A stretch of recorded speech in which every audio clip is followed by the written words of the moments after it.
Welcome to মুনমুনের classroom. বাইরে বৃষ্টি হচ্ছে, ফলে সাউন্ডের একটু প্রবলেম হচ্ছে, তবু আমি চেষ্টা করছি ভিডিওটা যতটা সম্ভব ঠিকভাবে করার। আমরা করছি ক্লাস 11-এর পদার্থের কঠিন অবস্থা, এবং শুধু প্রবলেমগুলো করছি না, কীভাবে প্রবলেমটা সলভ হচ্ছে সেটাও তোমাদের বুঝিয়ে দেওয়ার চেষ্টা করছি।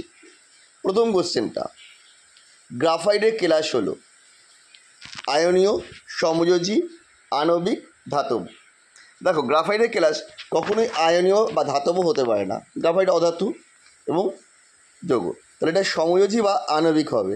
এখানে আসলে এটা হবে আণবিক নয়, সমযোজী কেলাস। তাহলে আই পরমাণু সমযোজী বন্ধন দ্বারা যুক্ত আছে। অনিয়তাকার কঠিন পদার্থকে বলা হয় আণবিক কঠিন, প্রকৃত কঠিন, অতি শীতলিখিত তরল, অতি শীতলিখিত কঠিন। এটা হবে অতি শীতলিখিত তরল, যেমন কাঁচ।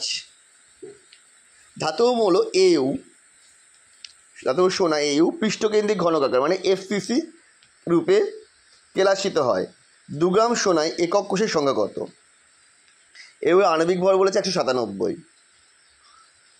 কী করে করবো এটা? আমরা কি জানি, একক কোষের সংখ্যা ইকুয়াল টু WN/Zm। এখানে ভর কত? 2 গ্রাম।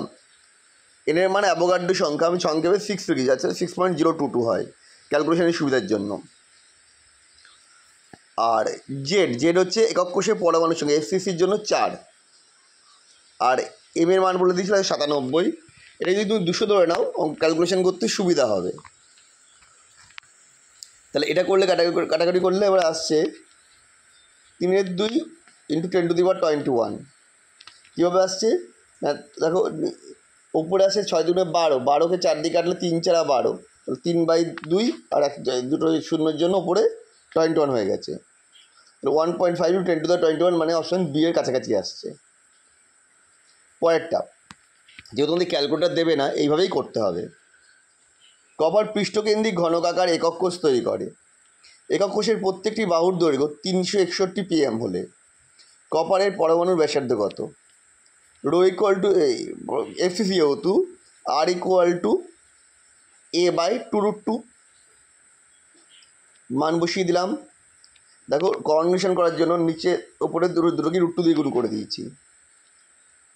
এটাকে আমি যদি 360কে 61 থেকে 360 ধরি, তাহলে 4 × 9 = 36, মানে 40 আসছে।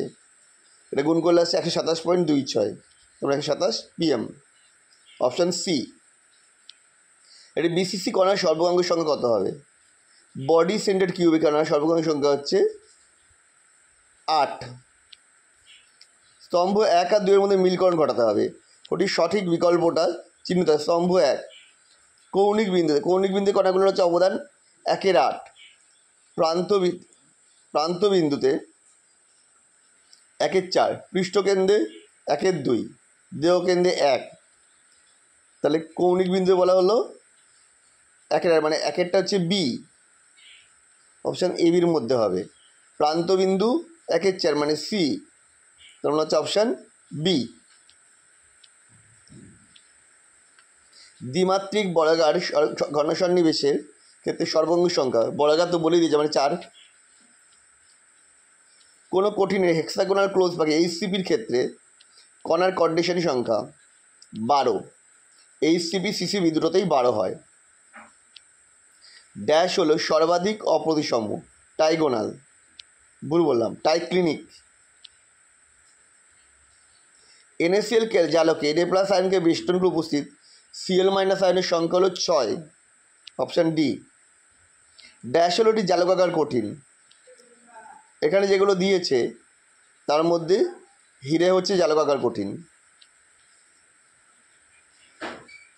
ব্যাবিস ল্যাটিসে আদিম কোষের সংখ্যা হলো 14টি।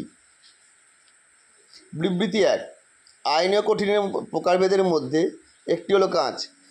কাঁচ আয়নীয় যৌগ নয়, কাঁচ আসলে কেলাসাকার যৌগই নয়। কাঁচ হলো একটি অতি শীতলিখিত কঠিন, মানে বিবৃতি 2 ঠিক, 1 ভুল, 1 মিথ্যে 2 সত্য। Option A. Na+Cl- আয়নের ব্যাসার্ধ 95 পিকোমিটার এবং 181 পিকোমিটার। প্রান্তদ্বয়ের মধ্যে দূরত্ব কত হবে?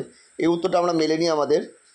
দেখো গড় ব্যাসার্ধ আছে 138, তাহলে এ হবে 2√2r, সেটা করলে আবার আসছে 390, কিন্তু উত্তর দেওয়া আছে 552, সেটা কীভাবে এলো আমি বুঝতে পারলাম না, তাই আমি যেটা পেরেছি সেটাই করে দিয়েছি। তো আমাদের ভিডিওটা তোমাদের কেমন লাগলো সেটা অবশ্যই কমেন্ট করে জানাবে। আবার দেখা হবে নেক্সট ভিডিওতে খুব তাড়াতাড়ি।